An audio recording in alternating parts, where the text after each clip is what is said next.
the Easter egg. Cheer up, spring is here. Time to start on my first ever Easter egg, Hoppy said. Each year the bunny who decorated the winning egg got to help the Easter rabbit hide the eggs on Easter morning. Hoppy had been dreaming about being that bunny all year long. Now it was time to get started. Everywhere Hoppy looked, rabbits were working on dazzling eggs. I need an amazing idea, he thought.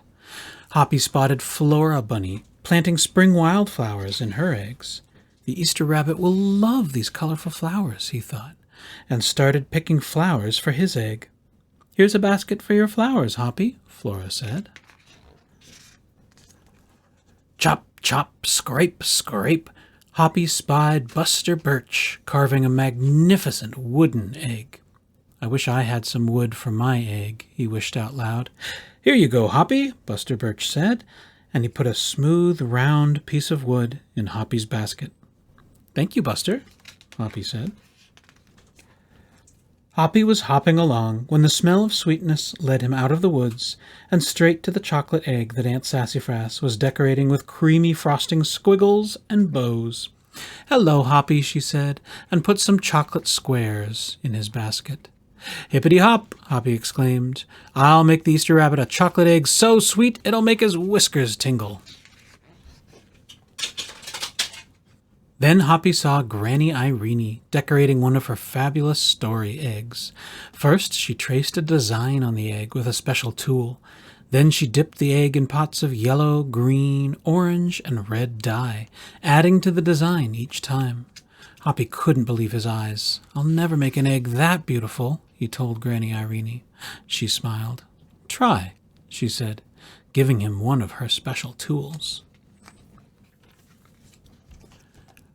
Hoppy was hopping by Hans Vander Rabbit's garden when he spotted an extraordinary egg. Hans was painting a portrait of the Easter rabbit so real that it looked alive. Fantastic, Hoppy exclaimed. Thank you, Hoppy, Hans said. Why don't you make a painting on your egg? He gave Hoppy pots of paint and a fine brush. As Hoppy bounced along, a loud boing nearly knocked him off his feet. It was a whirling, twirling, mechanical egg. Whoa, Hoppy said. That's an unusual egg. Would you like to make one? Roberto asked. Hoppy tried hard, but the harder he tried, the more parts and pieces piled up around him. Thank you, Roberto, he sighed, but I think I'd better make the egg that is right for me. Hoppy hopped back to the woods and lay down under a tall tree to think. Making a beautiful egg is harder than I imagined, he thought. I guess I don't have to win. I just want to make an egg I am proud of. Suddenly the woods rang with the squawking of birds sounding an alarm. Mother Robin swooped down, calling wildly, as if she couldn't decide where to go. An egg had tumbled out of Mother Robin's nest. Inside the perfect blue egg was a baby robin that needed its mother to keep it warm until it hatched. Hoppy knew what he had to do. He sat down carefully and covered the blue egg with his soft, warm fur. I'll take care of you the best I can, he whispered. Relieved, Mother Robin chirped and settled down on her other two eggs. Hoppy never left the robin's egg. If it was sunny and warm, he carefully turned the egg in its nest of moss. If it was rainy and cold, he kept the egg covered and dry. At night, wild animals passed by. Hoppy crouched down and stayed hidden in the ferns. Often he heard strange noises coming from above, but Hoppy didn't run away. Every day the rabbits worked on their eggs. Tadpoles turned into frogs, buds swelled into leaves, and Easter came closer and closer. Finally it was time for the rabbits to take their eggs to the glen. They had forgotten all about Hoppy, who was quietly sitting on the blue egg under the tall tree in the woods.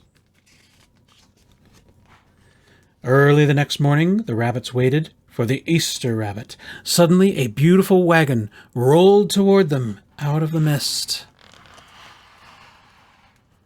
and stopped. The Easter bunny stepped down from the wagon and admired the decorated eggs one by one. You have brought me the most beautiful eggs in the world, but a very special one is not here, he told them. The rabbits were puzzled. Whose egg could it be? Fill my wagon with your wonderful eggs, he said. When I return, I will show it to you. And he disappeared into the woods. He came back with Hoppy, looking scruffy and bedraggled. Hoppy has an amazing egg to be proud of, the Easter Rabbit told them. He has kept Mother Robin's egg warm and safe until her baby bird hatched and she could take care of it. The Easter Rabbit placed the empty blue shell in the place of honor atop the wagon. Now they were ready to go. The rabbits cheered for the egg that had surprised them all. It's our best Easter ever, Hoppy, they shouted. Then the brave little bunny and the Easter Rabbit rode off together to hide the eggs for girls and boys to find on Easter morning.